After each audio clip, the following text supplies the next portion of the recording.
The photograph fits in the palm, its corners worn smooth, the dock behind the 7 cousins already gone from the real world. Late summer light stains the lake in copper and blue, and the horizon tilts just enough to feel accidental, rushed, alive. No captions, no names, just a date. Summer of 1997. In the image, their arms looped together with the careless ease of people who think tomorrow is guaranteed. Behind them, the water sits perfectly still, reflecting the sky like polished glass, hiding its depth without effort. By morning, the dock will be empty, the boat will drift back without damage, and the lake will look exactly the same, silent, undisturbed, offering nothing back. The photograph is small enough to fit in a palm, its edges worn soft by time and touch. 7 figures stand shoulder to shoulder on a wooden dock that no longer exists in the same form. The image is slightly crooked, taken in a hurry, the horizon line tilting just enough to suggest laughter behind the camera. It is late summer in North Carolina, the kind of evening where the heat lingers even as the sun dips low, staining the lake in copper and blue. The cousins are young, not in a way that demands protection, but in a way that assumes tomorrow is guaranteed. One of them has an arm slung carelessly around another's neck. Someone is mid-smile, teeth visible, eyes half squinting against the light. Nothing about the photograph suggests urgency. Nothing hints that this moment will become the last proof that they were ever here together. The lake behind them is calm, almost indifferent. Its surface reflects the sky like polished glass, hiding whatever depth lies beneath. No ripples break the stillness. No boats pass in the background. The water appears endless, stretching beyond the frame, as though it has always been there and always will be. That is the unsettling part. The thing people notice long after they stop looking at the faces. The cousins have aged in memory, frozen at the exact second the shutter closed, but the lake has not changed at all. It looks the same now as it did then, as if time chose to pass over instead of through it. On the back of the photograph, written in faded ink, is a date from the summer of 1997. There are no names, no captions, no explanation. No one thought they would need one. At the time, the picture was just another keepsake, tossed into a drawer or tucked into a box with ticket stubs and holiday cards. It was never meant to carry the weight it carries now. It was never meant to become evidence. That night, the air was thick with warmth and the sound of insects humming along the shoreline. The dock creaked softly under bare feet, with still warm from the sun. Somewhere nearby, a cabin light glowed yellow, spilling onto the trees like a quiet promise of safety. The cousins had grown up coming to this lake, summer after summer, year after year. It was not exotic or dangerous. It was familiar, predictable, a place where nothing bad ever seemed to happen. Parents let their guards down here. Doors were left unlocked. Voices carried across the water, without fear. The photograph does not capture the sounds of that night, but they can be imagined easily enough. Low conversation, teasing, the clink of a bottle being set down, someone complaining about the heat, someone else laughing too loudly. These are ordinary sounds, the kind that never register as memories until they are gone. There was no sense of an ending approaching, no unease hanging in the air. If anything, there was comfort in how routine it all felt. By morning, the photograph would become a dividing line. Everything before it would be remembered as life as it was. Everything after would feel unreal, distorted, as though the world had quietly slipped into a version of itself that no one had agreed to enter. When the sun rose over the lake the next day, it illuminated a silence that made no sense. The dock was empty. The water was undisturbed. The air held no trace of the laughter that had been there only hours earlier. What makes the disappearance so unsettling is not just that 7 people vanished, but how little disruption they seemed to cause. There was no dramatic scene left behind. No overturned boat crashing against rocks. No signs of panic frozen in place. The lake did not spit out answers or clues. It simply remained still, reflecting the sky as it always had, offering nothing back. In the weeks that followed, that photograph would be studied until every detail felt overexposed. People would argue over expressions, over posture, over what could not possibly be known. Was someone already tired? Was someone distracted? Did anyone look uneasy? The truth is, They looked exactly like what they were. 7 cousins enjoying a summer night, unaware that they were standing at the edge of a story that would outlive them. The dock itself would not last. Storms would wear it down. Board would rot and be replaced. Eventually, it would be torn apart entirely and rebuilt. But in memory, the dock remains fixed in that exact moment, suspended in the half-light of dusk. It becomes a stage where nothing happens, and yet everything does. A place where absence feels louder than any scream. Years later, strangers would stand near the shoreline and hear the story secondhand. They would look out over the water and try to imagine how 7 people could disappear without a sound, so it suggests accidents. Others would whisper darker possibilities. Most would fall silent, unsettled by how little the lake seemed to care about being understood. The photograph would sometimes be shown, passed carefully from hand to hand, as though it might crumble under too much attention. Each time, someone would comment on how normal it all looks. That normalcy is the cruelest part. There is no warning encoded in the image, no visual omen, just youth and proximity, and a lake that appears almost peaceful. It forces a confrontation with an uncomfortable truth. That catastrophe does not always announce itself. Sometimes it waits patiently, hidden behind ordinary moments, choosing a time when no one's prepared to see it coming. The cousins did not vanish in the photograph. They vanished just after it, in the space between moments that no camera captured. Whatever happened did not leave a mark that could be framed or dated. It left a void instead, one that would pull families, investigators, and entire communities into its gravity for decades. The photograph becomes a reminder not of what was lost, but how easily life can slip from documented certainty into unanswered silence. Even now, when the lake is quiet and the light hits the water just right, it is easy to imagine them still there, frozen at the edge of summer, unaware of the role they are about to play in a mystery that will never fully let them go. Before the lake became a question, it was a tradition. Long before investigators, divers, and theories, it was simply what a family gathered when the years softened and time slowed down. Summers at the lake were not planned so much as assumed. They existed as a constant in the family's rhythm, as reliable as birthdays or holidays. Every June, cars packed with coolers and suitcases made the same familiar drive. Every July, the cousins spilled out onto the dock, older than the year before but unchanged in the ways that mattered. They were bound less by blood than by repetition.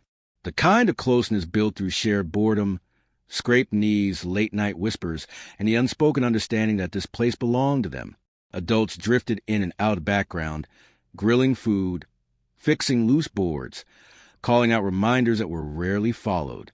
The lake was where rules bent slightly, where staying up late was normal, where childhood stretched a little longer than it did everywhere else. Each cousin carried their own small world into those summers. One was always the loudest, filling silences with jokes and stories that grew more exaggerated each year. Another preferred the edges, sitting with their feet dangling over the water, content to listen rather than speak.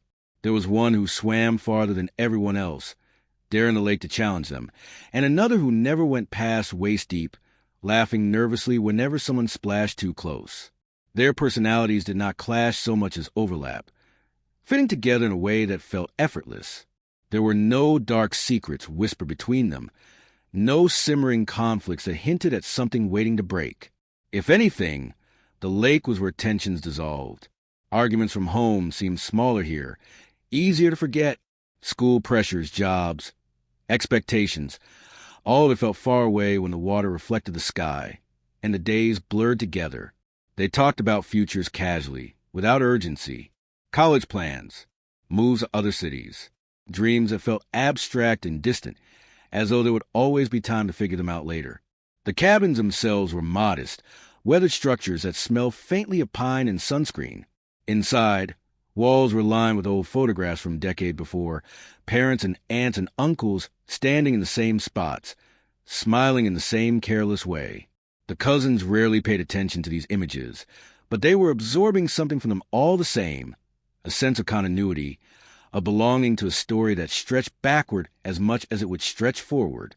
At night, after the adults had gone inside, the cousins lingered on the dock, They talked about nothing and everything, voices dropping when conversations drifted toward confessions.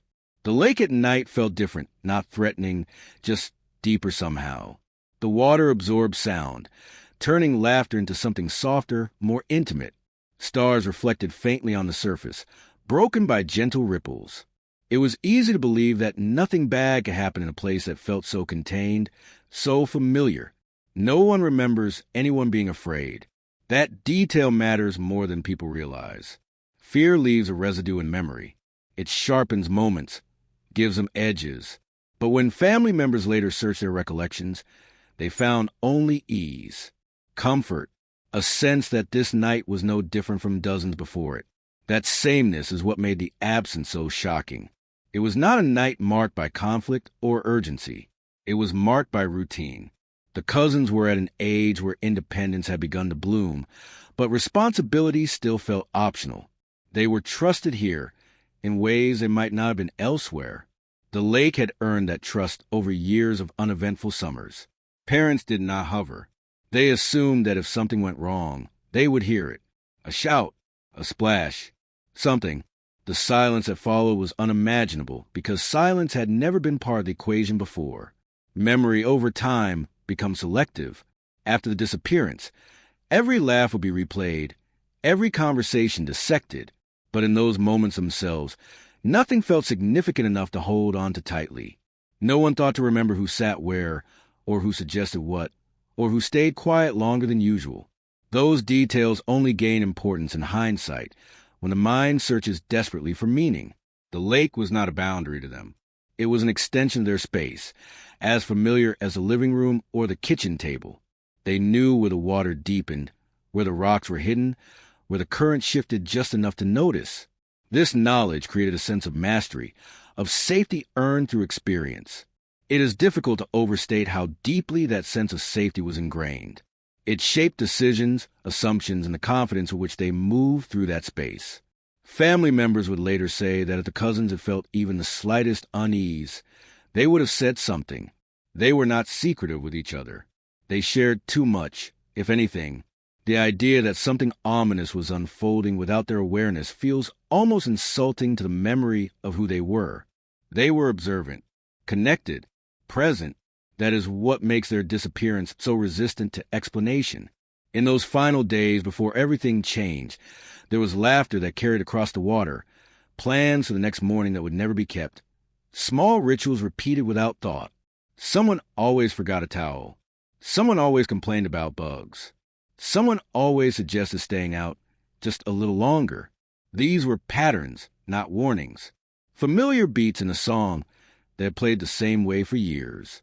When people later tried to impose meaning on these moments, it felt artificial, forced. The truth was simpler and more unsettling. Nothing was wrong. Nothing was off. There was no fracture in the family, no hidden storm gathering beneath the surface. There was only a group of cousins who believed, with the quiet confidence of youth and familiarity, that the world they knew would remain intact. That belief did not come from arrogance. It came from experience. From years of evidence that this place was safe, that this family was whole, that summer nights ended with everyone accounted for. The lake had never betrayed them before. It had only held their reflections, their laughter, their memories. And so, when the cousins stepped into that night, they carried with them not secrets or fears, but trust. Trust in each other. Trust in the water. Trust in the idea that some places are immune to tragedy. It is this trust, more than anything else, that lingers painfully in hindsight, because when it vanished along with them, it left behind a family forever questioning not just what happened, but how something so familiar could become the center of such enduring uncertainty. The night did not arrive with drama. It eased in slowly, as it always did, dimming the edges of the lake and softening the colors of the trees, until everything felt suspended between day and darkness. July 14th settled over the water like a hell breath. The heat of the afternoon clung stubbornly to the air, refusing to break, and the cicadas began their chorus as if on cue. Nothing about the evening suggested it would matter more than any other summer night they had spent there. Dinner had ended without ceremony. Plates were stacked. Conversations drifted and people move about in an unhurried way that comes from knowing there is nowhere else to be. Someone mentioned a storm forecasted earlier that day, but the sky above the lake was clear, scattered with stars that blinked faintly through the haze. If thunder ever rolled in the distance, no one remembered it later with certainty. Memory would fracture around that detail, each person convinced of a different version, as though the weather itself refused to be pinned down. The cousins gathered near the dock, as they always did once the adults retreated indoors. The wood was warm beneath their feet, still holding the sun's heat. The lake stretched out before them, dark now, reflecting fragments of moonlight. It felt expansive and intimate at the same time, a paradox they never questioned. Someone suggested taking the boat out for a while, not as a plan, but as an idea tossed casually into the air, the kind of suggestion that had been made many times before. There was no sense of urgency in the decision, no argument for or against it, just a gradual shift, bodies moving toward the boat as if pulled by habit rather than intent. Keys were retrieved. A flashlight flicked on and off, testing batteries more than lighting the way. Shoes were left behind without thought. The act of leaving was so unremarkable that it barely registered as a moment at all. They stepped into the boat with the ease of people who had done this countless times. The water rocked gently, a familiar sensation that never raised alarms. Someone joked about who would drive. Someone else teased them for being too slow. Laughter drifted across the surface of the lake, thinning as the boat moved away from the dock.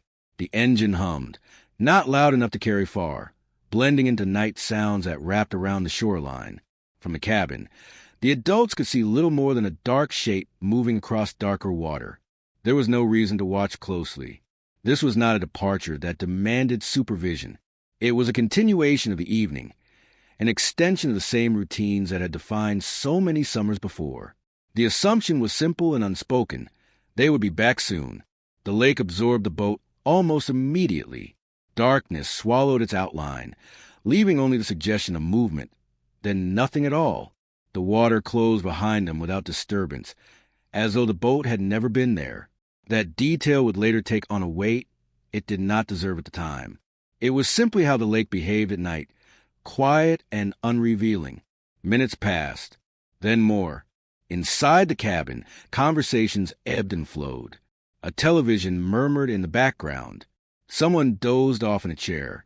Time lost its edges the way it often does on warm summer nights. No one marked the hours. No one felt the need to check a clock. There was trust in the rhythm of things returning to normal on their own. At some point, someone noticed how quiet it had become outside. Not alarmingly quiet, just empty. The kind of silence that comes when laughter fades and the night deepens. A glance toward the lake showed nothing out of the ordinary. No lights, no movement. But there was also no reason to expect otherwise. Boats disappeared into the darkness all the time and returned without fanfare. Later, someone would try to remember the exact moment concern first appeared, whether it crept in slowly or arrived all at once, whether it belonged to one person first before spreading to the others. Memory would fail here, blurring the sequence. What is clear is that concern did not come quickly. It did not burst into the room, demanding attention.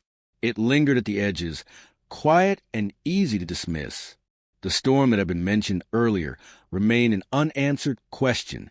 Some would swear rain began to fall lightly, just enough to slick the dock. Others would insist the night stay dry. There would be debates about wind, about waves, about conditions that might have mattered. At the time, none of it seemed relevant enough to commit to memory. The lake did not appear hostile. It did not roar or churn. It remained calm, inscrutable. As the hours slipped by, the assumption that the cousins were simply out longer than expected began to fray. Someone stepped onto the porch and called their names, voice carrying over the water. The sound echoed back unanswered. It was still too early for panic, but too late for comfort.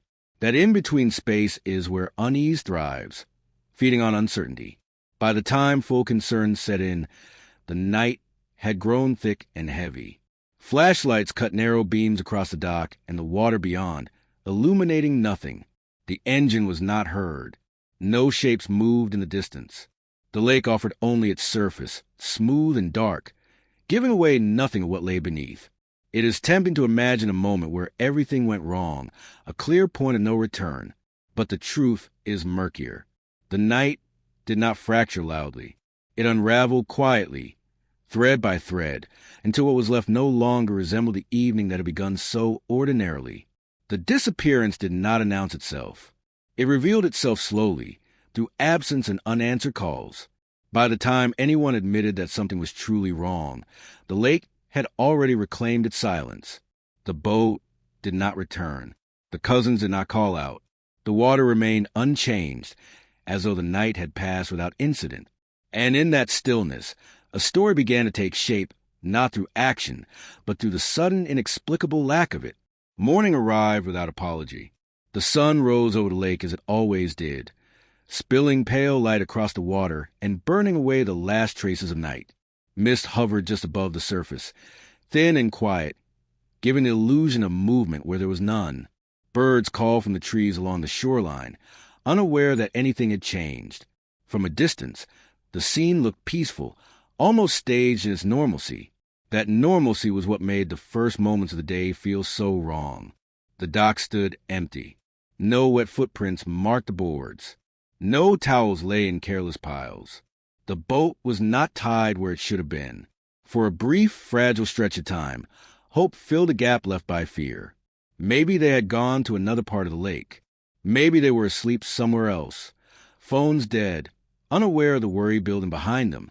Rational explanations lined up quickly, offering comfort that no one was ready to let go of just yet. That comfort shattered when the boat came into view. It drifted near the shoreline, nudged gently by the water as if guided there deliberately. The engine was off. The keys were still inside. Personal items sat exactly where they had been left.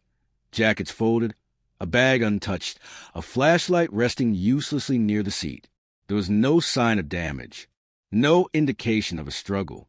The boat looked less like something abandoned in panic, and more like something carefully set aside. People moved around it slowly, hesitating to touch anything, as though doing so might erase some invisible trace. Someone called out again, louder this time, voice cracking as it carried across the water. The lake answered with nothing. Silence pressed in, heavier now, no longer neutral but oppressive, full of meaning. Authorities were contacted, and with them came structure, procedures, reassurances delivered in calm, measured tones. The first assumption was simple and, on the surface, logical.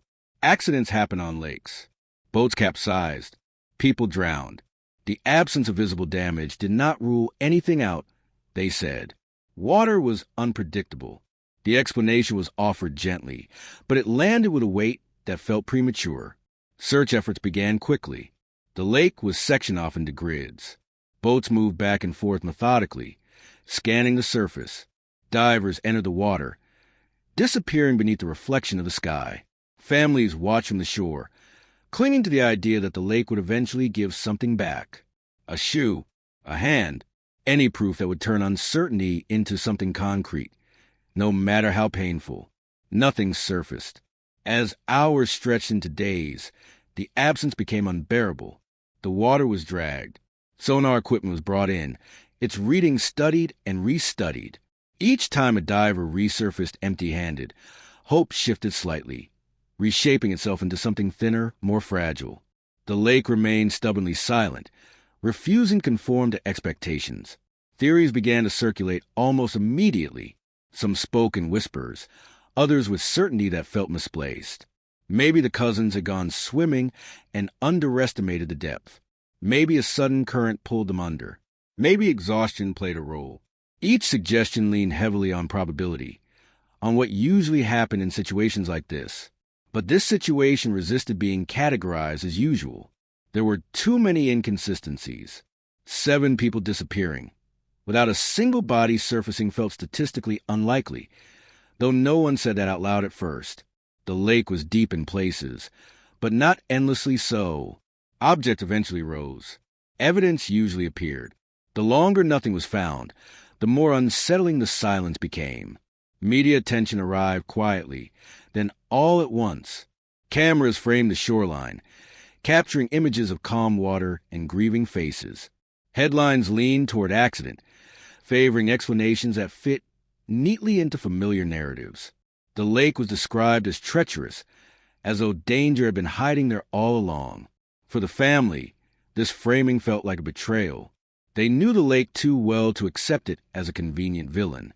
Inside the cabins, time seemed to freeze. Meals went untouched. Sleep came in restless fragments. Conversations circled the same unanswered questions until words lost their meaning. Parents replayed the previous night in their minds, searching for missed signals. Should they have checked sooner? Should they have called out again? Guilt settled in quietly, attaching itself to every decision, no matter how reasonable it had seemed at the time.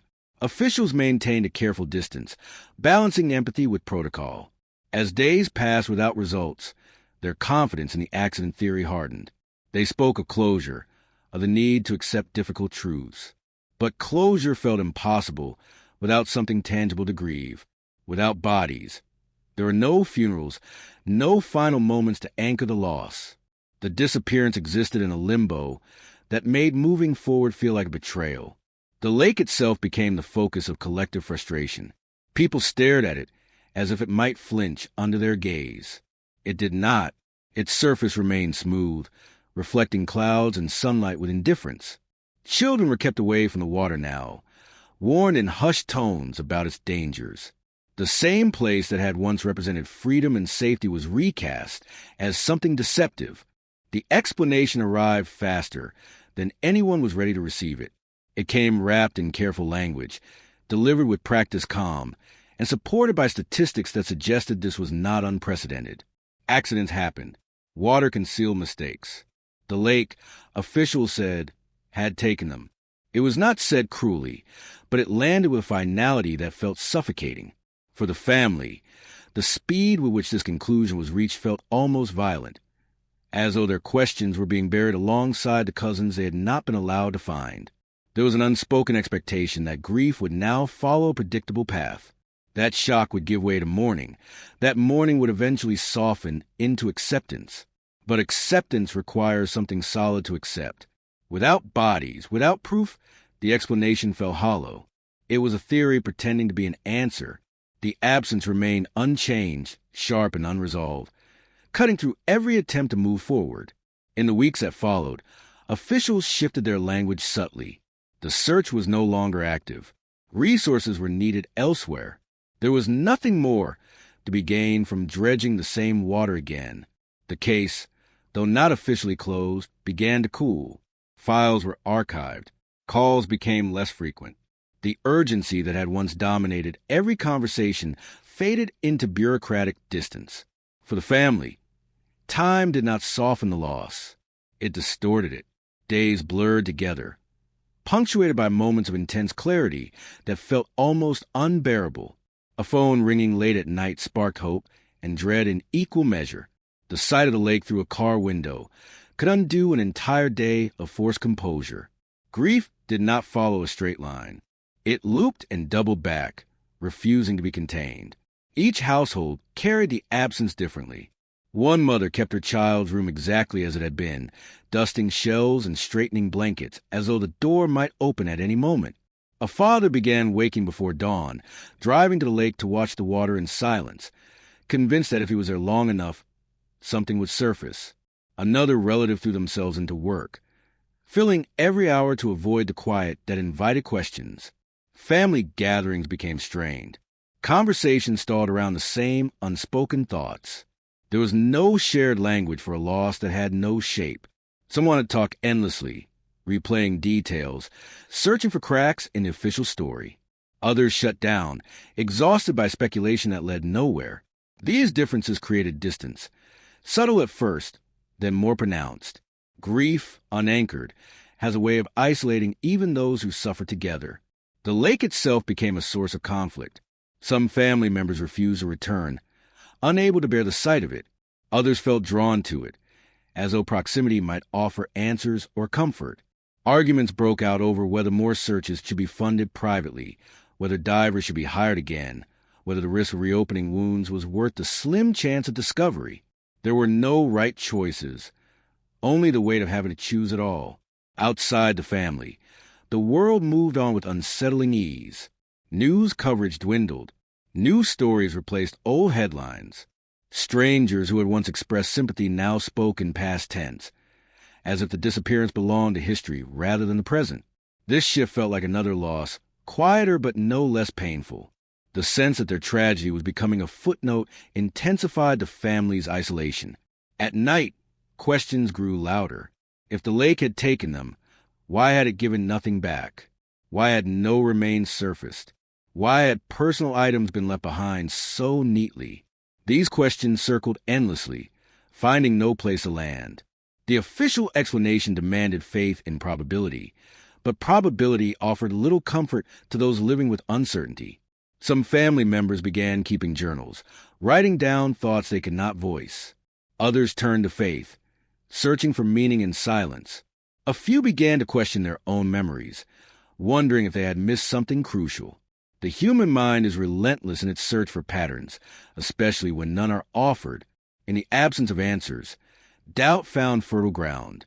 As years passed, the weight of unresolved loss began to change people. It hardened some, sharpened their mistrust of authority and easy explanations. It softened others, leaving them fragile, permanently aware of how quickly certainty could dissolve. Relationships outside the family were strained by an inability to explain what the loss felt like. Friends tried to help, offering platitudes that rang hollow. Time heals, they said, but time had only deepened the questions. The lake remained, unchanged in appearance but transformed in meaning. It was no longer a place of shared memory, but a symbol of something withheld. Even those who accepted the accident theory found it difficult to reconcile with the silence.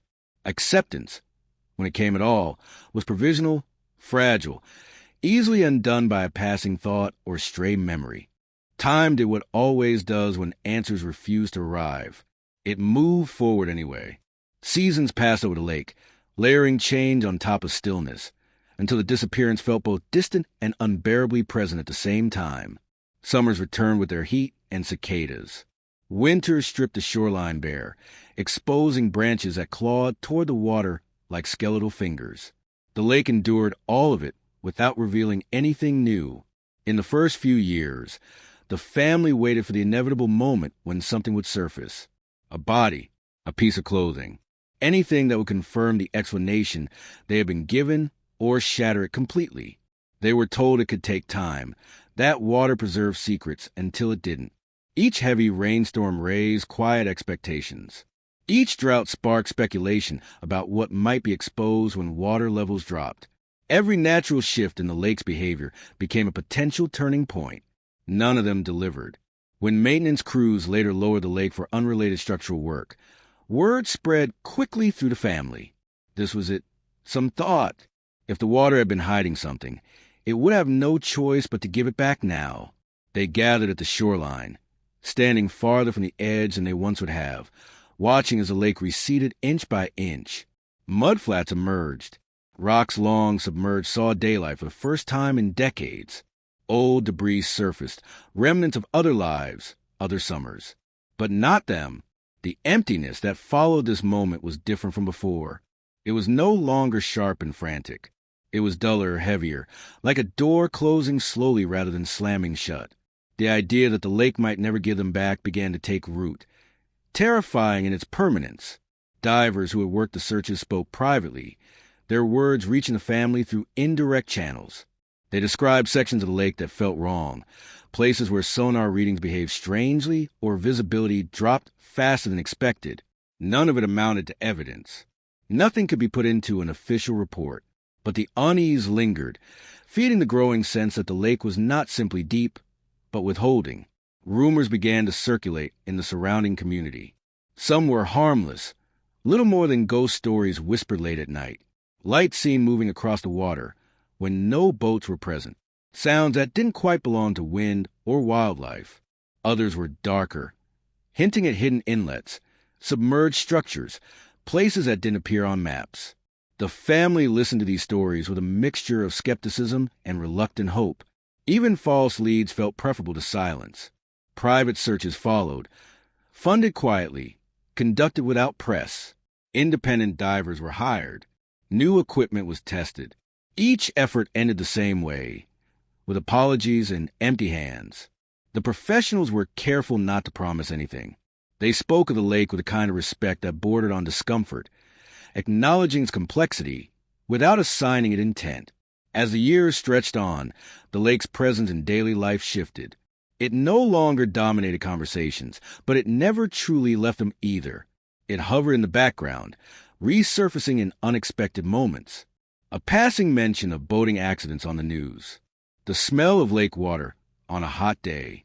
A photograph from another summer, another family, smiling on a dock that looked disturbingly familiar.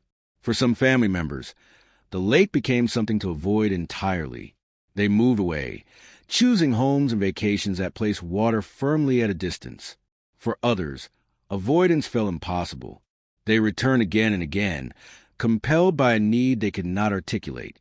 Standing at the shoreline became a ritual, a quiet confrontation with the unknown. They watched the water for signs it would never offer. The idea that the lake was hiding something took on a life of its own, not in a supernatural sense, but as a psychological truth. It represented everything that had been withheld. Answers, closure, certainty. The lake was no longer neutral. It was an active participant in their grief, not because it had done something visible, but because it refused to do anything at all. Children grew up hearing the story secondhand, absorbing the caution and unease without fully understanding its origin. They learned which questions made adults uncomfortable, which places carried invisible weight. The disappearance became part of the family's internal geography, shaping behavior in subtle ways. Trust in familiar spaces eroded. The idea that knowing a place meant being safe there no longer held. Even officials, years later, spoke of the lake with a careful distance. It had been searched thoroughly, they maintained. There was no indication that further efforts would yield results. And yet, when pressed, few could say with complete confidence that nothing remained hidden beneath its surface. Water, after all, had a way of defying certainty. The absence of resolution began to reshape memory itself. Details blurred. Timelines shifted. Recollections grew inconsistent. This did not weaken the family's conviction that something was wrong. It strengthened it. When memory becomes unreliable, the lack of evidence feels even more significant. The lake was not just hiding physical traces. It was eroding the clarity of the past. Years turned into decades. New technologies emerged, promising deeper insight, clearer images, better detection. Each advancement sparked renewed interest, brief flares of hope that flickered and faded. The lake remained unchanged in its refusal. Its surface continued to mirror the sky, offering beauty without explanation. What haunted the family most was not the idea of drowning or accident, but the possibility that the truth existed somewhere within reach, just beyond perception, that the lake knew something it would never share. This belief was not logical, but grief rarely is. It fed on repetition, on the countless times the water had been searched and found wanting. In quieter moments, some family members wondered whether the lake had become a stand-in for something else. There was always an eighth name that hovered just outside the story, rarely spoken but never forgotten. One cousin who had grown up alongside the others, who knew the rhythms of the lake as well as they did, who shared the same summers and the same memories. The only difference was absence of a different kind. That night, they were not there. A choice that had seemed insignificant at the time became impossible to ignore in the years that followed. At first, this absence was treated gently, almost protectively. No one wanted to burden them with questions or guilt. They were family, and grief had already taken enough. The explanation was simple. They had been tired, or busy, or called away at the last minute. The details varied depending on who told the story, but the outcome was the same. They stayed behind. The others went out onto the lake. And the line between those two facts grew heavier with time. Survivor's guilt does not announce itself. It settles quietly, reshaping thoughts, distorting memory, turning ordinary moments into sources of unease. The cousin who wasn't there carried this weight in silence. They replayed the night endlessly, not looking for clues so much as for absolution. Every decision, every reason for staying back, felt fragile under the pressure of what followed. In the early years, they avoided attention. They attended family gatherings, but spoke little, Their presence was both comforting and painful, a living reminder of who should have been there too. No one blamed them openly. Blame did not fit neatly anywhere. And yet, the question lingered, unspoken but persistent. Why them? Why not you? As time passed, subtle inconsistencies began to surface, not as accusations, but as questions that refused to stay buried. The cousin remembered certain details differently, not dramatically, but enough to stand out when stories were retold. A time mentioned that did not quite align. A conversation recalled that others did not remember. These differences might have meant nothing in any other context. Memory is imperfect, especially under trauma. But here, every deviation felt significant. The family struggled with these uncertainties. They did not want to interrogate their own. They feared what such scrutiny might do, not just to the cousin in question, but to the fragile sense of unity that remained. Doubt, once introduced, spreads easily. It fractures trust in ways that are difficult to repair. Years later, an anonymous tip was submitted through a channel that had long gone quiet. It was brief, carefully worded, and frustratingly vague. It did not accuse anyone directly. It did not offer proof. It simply suggested that the disappearance might not have unfolded exactly as everyone believed, that human behavior, not just water, deserved closer examination. The tip was enough to reopen old wounds.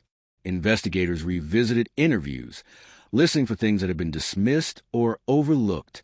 When they reached the cousin who wasn't there, the conversation was cautious, respectful. No one wanted to frame them as a suspect. Officially, they were not, but the shift in tone was unmistakable. Questions were asked again, this time with greater attention to detail. The cousin answered willingly. They had nothing to hide, they said, and perhaps that was true. But truth is not always simple. Trauma reshapes recollection, and guilt can fill in gaps with imagined certainty. As interviews progressed, it became clear that their memories had hardened over time, solidifying into a version of events that felt safe, even if it was not perfectly accurate. This realization was unsettling, not because it implied malice, but because it suggested that the story everyone relied on might be less stable than they believed. If memory itself could not be trusted, then the foundation of the entire narrative was compromised. Within the family, tension grew. Some members dismissed a renewed focus as a distraction, an attempt to manufacture drama where none existed. Others felt a quiet relief that attention was finally shifting away from the lake alone. The idea that human decisions played a role felt more tangible, more within reach, even if it carried its own pain. The cousin became increasingly isolated. They felt eyes on them, even when no one was looking. Conversations stopped when they entered rooms. Support remained, but it was cautious now, filtered through unspoken concerns. They began to withdraw, avoiding gatherings, limiting contact. The absence that had once defined the seven now threatened to claim an eighth in a different way. Psychologists would later describe this phenomenon as secondary disappearance, when survivors fade from view, not because they are guilty, but because the weight of survival becomes unbearable. The cousins struggled with this weight, questioning their own memories, their own feelings. They wondered whether they had missed something crucial, whether their decision to stay behind had altered the course of events in ways they could never undo. At night, they dreamed of the lake, not as it was, but as it felt, endless, dark, unyielding. In these dreams, they stood on the dock alone, calling out names that echoed back to them unchanged. The call did not come with urgency. It arrived quietly, years after most people had stopped expecting anything at all. No dramatic announcement, no promise of resolution, just a notice that the case was being reviewed again, this time at a federal level. For the family, the words felt unreal, as though they belonged to another story entirely. The disappearance had lived so long in a kind of institutional limbo that the idea of renewed attention felt almost intrusive.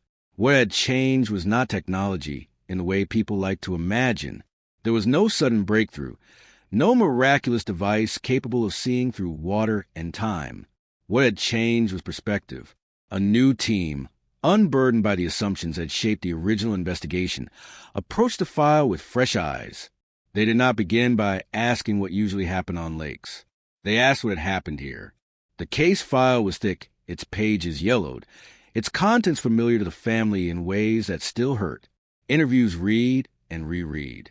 Diagrams of the lake annotated with measurements and notes. Search logs documenting days that had once been filled with hope. To the investigators, it was a puzzle long neglected. To the family, it was a record of lost cataloged in ink. The Federal Review did not announce itself publicly at first. It moved quietly, deliberately, away from cameras and speculation. Investigators reconstructed timelines, not just of the night itself, but of the investigation that followed. They noted where decisions had been made quickly, where assumptions had solidified into conclusions without sufficient challenge. The goal was not to assign blame, but to understand how the story had been shaped. Patterns began to emerge.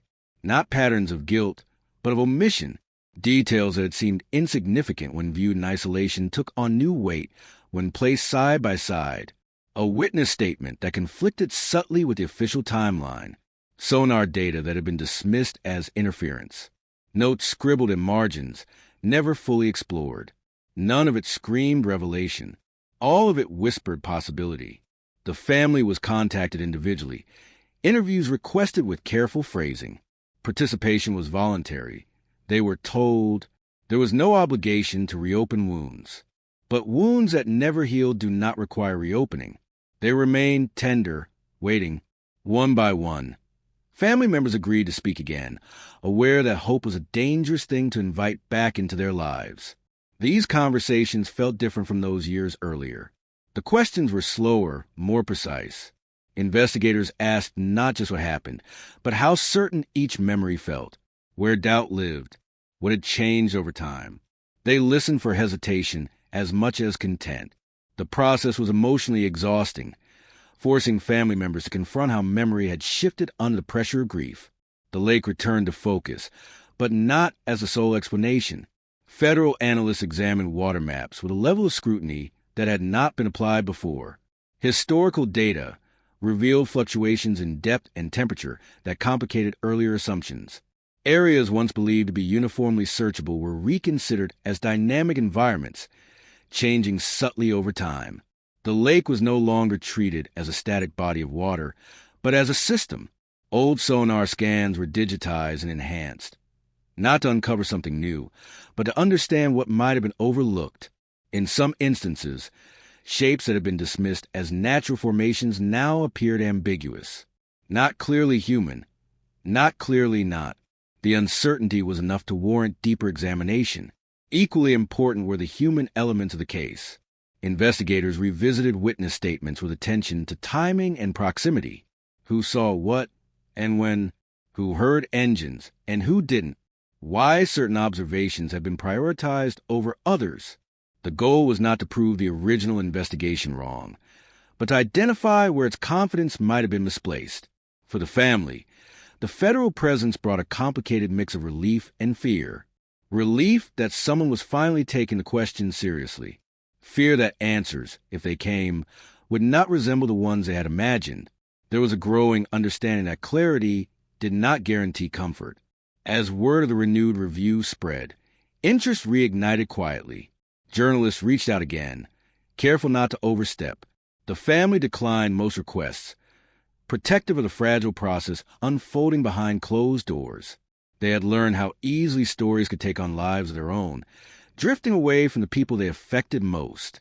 Inside the investigation, momentum built slowly, not toward a single conclusion, but toward a reframing of a narrative. The disappearance was no longer viewed as an isolated incident, but as a convergence of variables that had never been fully examined together. Human behavior, environmental complexity, institutional bias toward familiar explanations. Each played a role in shaping what had been accepted as truth. One investigator, reviewing the file late one night, noted how quickly the word accident appeared in early reports, not as a hypothesis, but as a foundation. Everything that followed had been interpreted through that lens. The Federal Review did not discard the possibility of accident. It simply refused to let it stand alone. The family sensed a shift even without access to details. Conversations with investigators felt more open-ended, less guided toward a predetermined outcome. There was an acknowledgement, subtle but significant, that the original explanation might not account for everything. This acknowledgement did not promise resolution, but it validated the years of doubt that had been quietly dismissed. As the review progressed, the case seemed to breathe again, not because it was close to being solved, but because it was finally being questioned properly.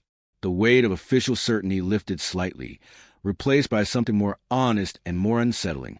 Uncertainty, recognized and respected. For the family, this stage was perhaps the most emotionally complex of all. Hope returned, but it was cautious, restrained by experience. They had learned how fragile it was, how easily it could be shattered. Still, the idea that the disappearance might be understood differently, that the story might change shape after all these years, was impossible to ignore. The federal shadow did not promise light. It promised attention. And sometimes, attention alone is enough to alter the course of the story, not by delivering answers, but by admitting that the questions were never finished being asked. The discovery did not arrive with spectacle.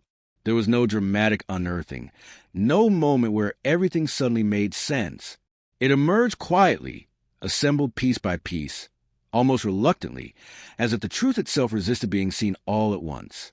For the family, it was not a single fact, but a realization, slow and unsettling, that the story they had lived with for decades no longer fit together the way it once had.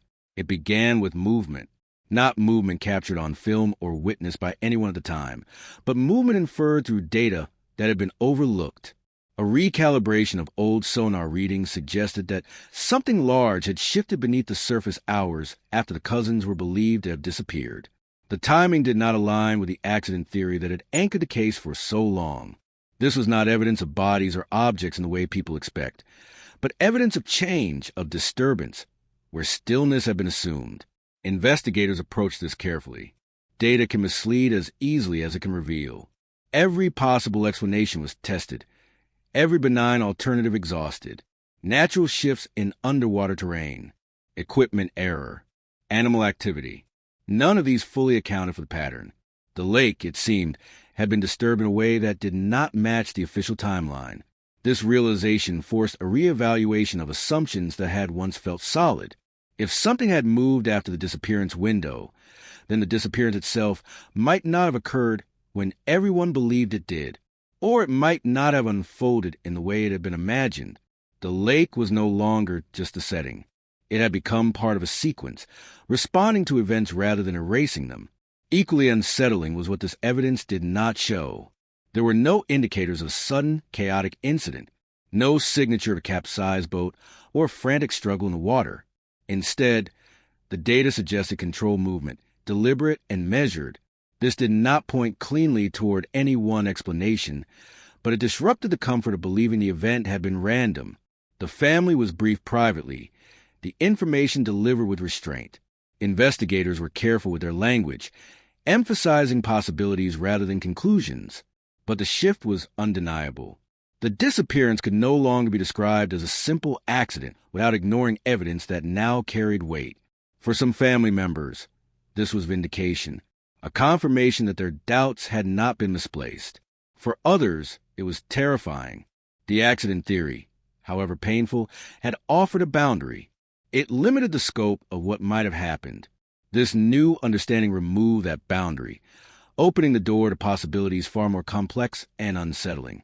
Attention turned back to the night itself, to moments that had been dismissed as insignificant, a delayed return that no one could explain, a sound someone thought they heard but never mentioned because it seemed trivial. These fragments, once too fragile to support speculation, now felt heavy with implication. The past shifted under the pressure of new context. The boat, long assumed to be a passive object in the story, was re-examined as well. Its condition suggested it had been powered down intentionally, keys left in place. No damage consistent with collision. This detail, once interpreted as evidence of calm, now felt ambiguous. Calm could be intentional too. The most devastating aspect of this evidence was its incompleteness. It did not point cleanly toward a suspect or a definitive sequence of events. It simply proved that the narrative everyone had relied on was insufficient. The disappearance was not just unexplained. It had been misunderstood. Investigators wrestled with the implications. Reclassifying the case would mean acknowledging that early conclusions might have prevented deeper inquiry. It would raise difficult questions about why certain avenues had not been pursued. These were not questions institutions answer easily. For the family, the emotional toll was immediate. Grief resurfaced with new intensity, reshaped by anger and a renewed sense of betrayal. They had been told for years that nothing more could be known. Now they were learning that something crucial had always been there, waiting to be seen. Sleep became difficult again. Old arguments resurfaced. New ones emerged. Some family members wanted everything released, transparency at any cost.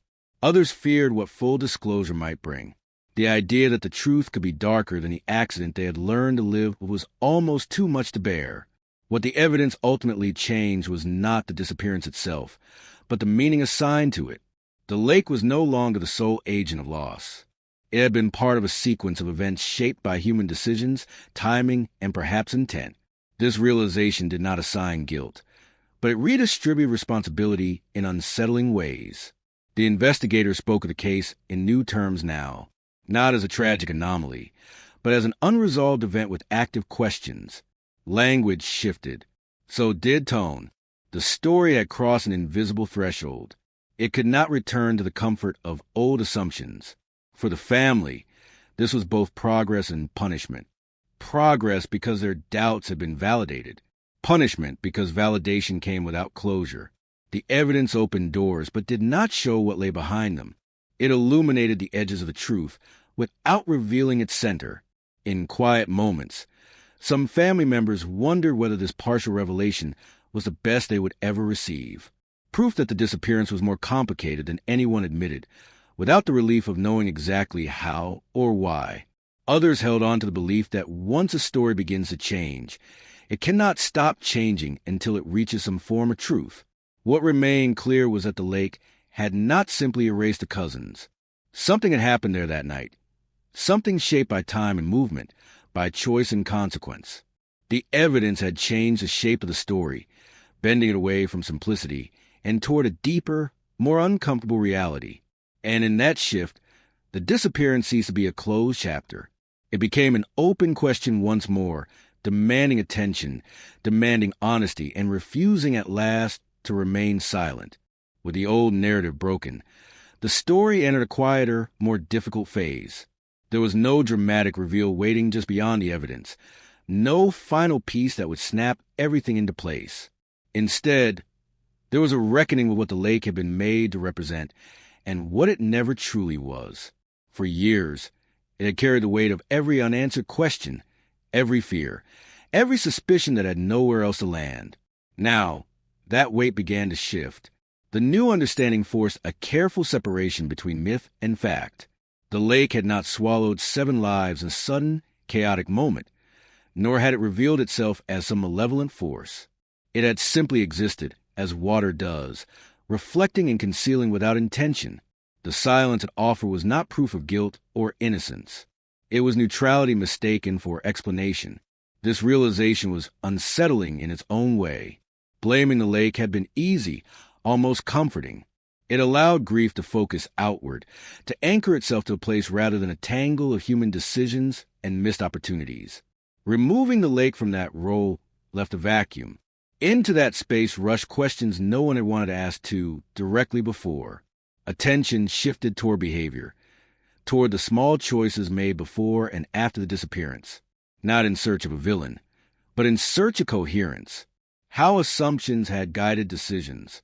How certainty had been declared too soon. How alternative explanations had been quietly dismissed because they complicated the story.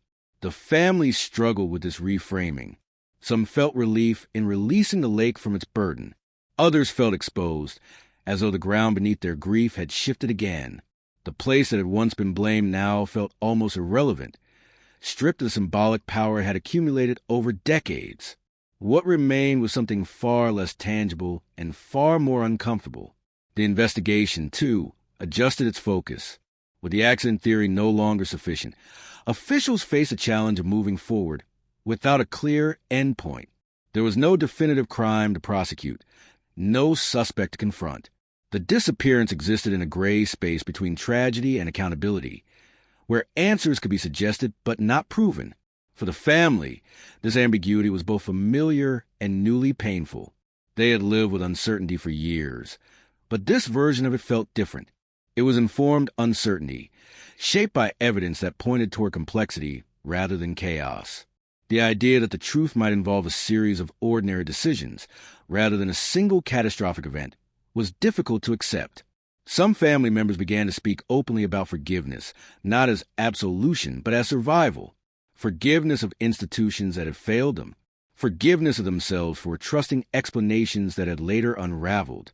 Forgiveness even of the lake, which had become an unwilling symbol of their loss. Others were not ready for that step. They felt that forgiving too soon risked diminishing the gravity of what had been taken. The cousins' lives deserved more than philosophical acceptance. They deserved acknowledgement of how and why they had disappeared. The tension between these perspectives created new fractures, quieter but no less real than those that had come before. The lake, now seen through this new lens, became something almost ordinary again. Its surface still caught the light. Its shoreline still changed with the seasons. People returned to it cautiously, testing whether it could be reclaimed as a place rather than a question. For some, this reclamation was healing. For others, it felt like erasure. What the lake had been hiding, it turned out, was not a single secret waiting to be uncovered. It was the absence of a simple story. It had been used to contain uncertainty because uncertainty is harder to live with when it floats freely, unanchored to a place or a cause. As the investigation continued in limited form, expectations shifted. The family no longer waited for a dramatic ending. They learned to live with the possibility that the truth would remain fragmented, glimpsed only in partial revelations. This acceptance was not resignation. It was adaptation. Memories of the cousins began to change shape as well. No longer framed solely by their disappearance, they were recalled in fuller, more human ways. Laughter returned to stories told about them. Their personalities emerged from behind the shadow of the mystery. In this sense, separating the lake from the loss allowed space for something unexpected, remembrance without constant speculation. The investigation's findings were eventually summarized in careful, measured language. Conclusions were qualified. Certainty was avoided. The disappearance was acknowledged as unresolved, but no longer misunderstood. This distinction mattered. It validated the years of doubt, without promising what could not be delivered. For the family, this marked a subtle turning point. Not closure, but orientation. They could look at the lake now and see it as part of the story, not the whole of it. The weight they had placed upon it began to lift, replaced by a more nuanced understanding of how tragedy can emerge from complexity rather than spectacle. The lake remained silent, as it always had. But that silence no longer felt accusatory. It was simply silence. The absence of answers was no longer interpreted as defiance. It was recognized as a limit, one imposed not by nature alone, but by time, memory, and the boundaries of human knowledge. In this reframing, the story lost some of its mystery but gained a different kind of truth. Not the truth of what exactly happened, but the truth of how easily certainty can be constructed and how devastating its collapse can be. The lake had not been hiding a monster. It had been holding a mirror, reflecting the assumptions and fears projected onto it. And in learning what the lake was not, the family began, slowly and imperfectly, to understand what the disappearance had always been. Not a single event to be solved, but a complex human tragedy that resisted simple answers, demanding patience, humility, and the courage to live with what may never be fully known. The lake looks the same now to anyone who does not know its history. The water still stretches wide and reflective, catching the sky in whatever mood it happens to be in that day. The shoreline still curves gently, interrupted by docks that have been rebuilt and repaired so many times that no one remembers their original shape. New families arrive every summer, unloading coolers and folding chairs, unaware that the ground beneath their feet once carried a different kind of weight. For those who remember, the lake exists in layers. The present is always brushing up against the past. Every ripple carries an echo. Every quiet evening feels slightly unfinished. The absence never announces itself anymore, but is there woven into the fabric of the place. Not as fear, but as awareness. The dock where the cousins once stood has been replaced. Its boards newer, its nails unweathered. Children jump from it now, splashing loudly, their laughter carrying across the water without hesitation. Watching them is complicated. There is relief in seeing life return so fully to a place once frozen by grief. There is also a sharp reminder of what was interrupted, of how easily moments like these can become memories instead of promises. Time has softened some edges but sharpened others. The pain is no longer constant, no longer consuming, but it has become precise. It appears unexpectedly, triggered by small things.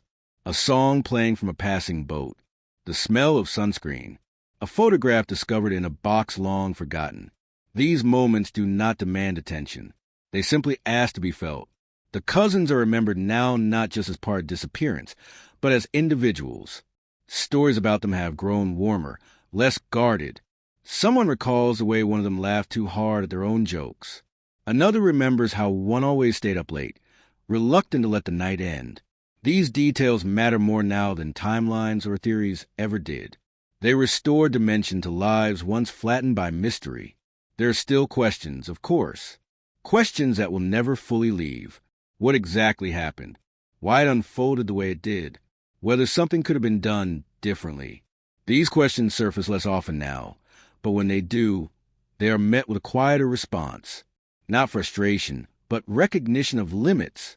The investigation's legacy remains, preserved in files and reports that few people will ever read. It did not deliver a neat ending. It delivered something less tangible and more honest. A recognition that some stories do not conclude. They simply settle, finding a place in the lives they have altered. For the family, closure did not arrive as a moment.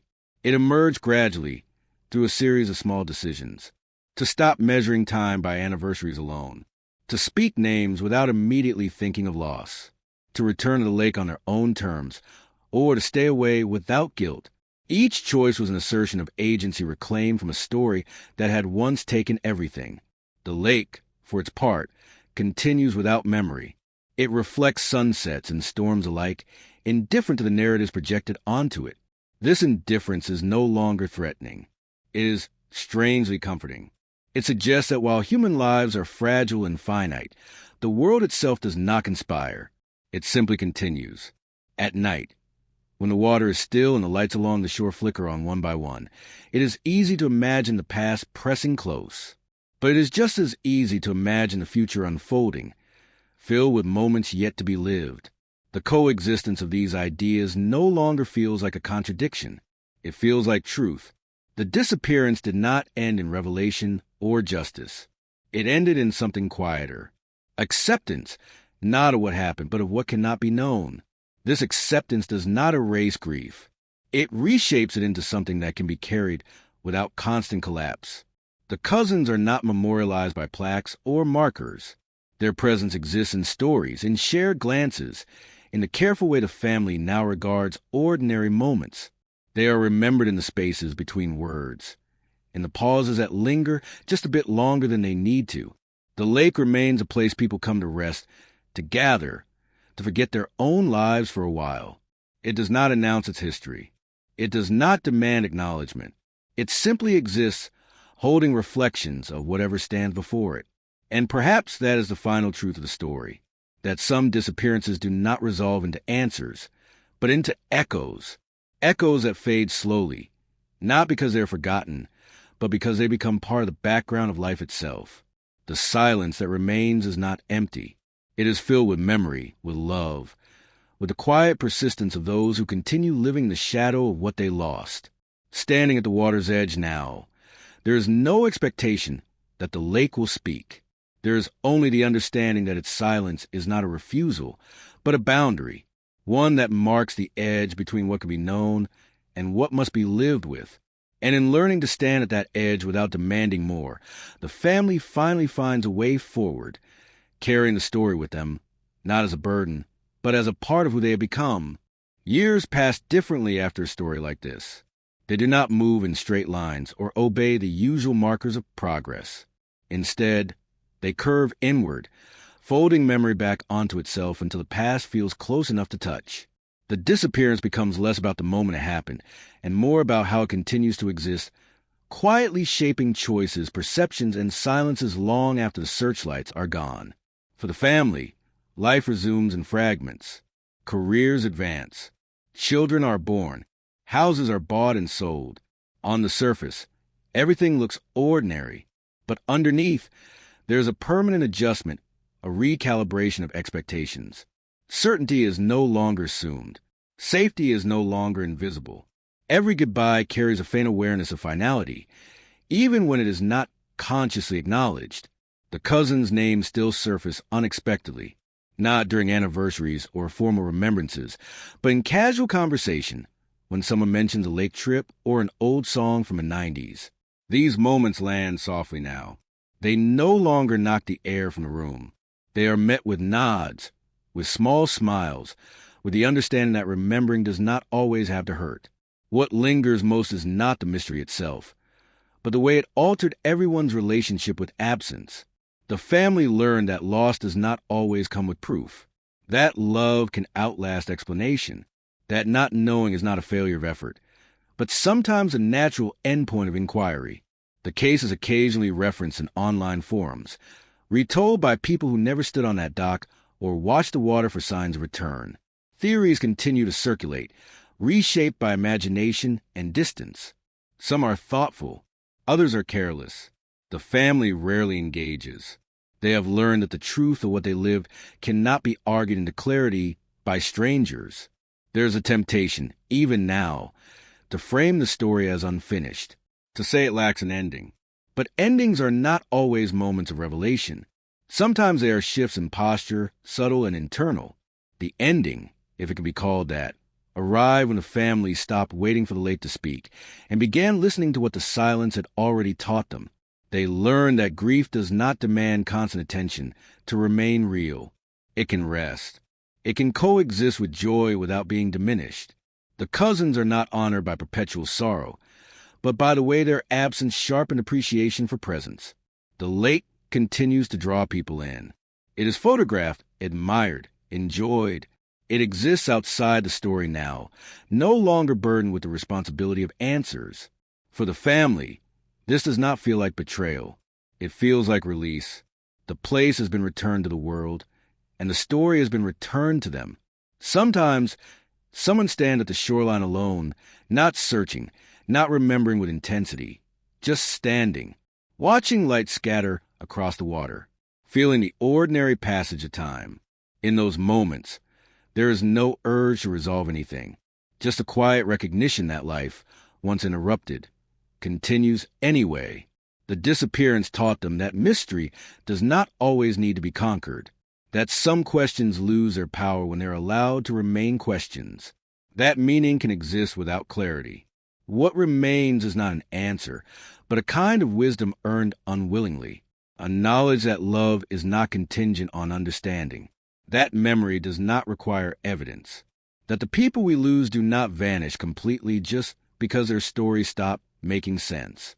The lake reflects the sky one last time as the day fades. It does not promise anything. It does not explain itself.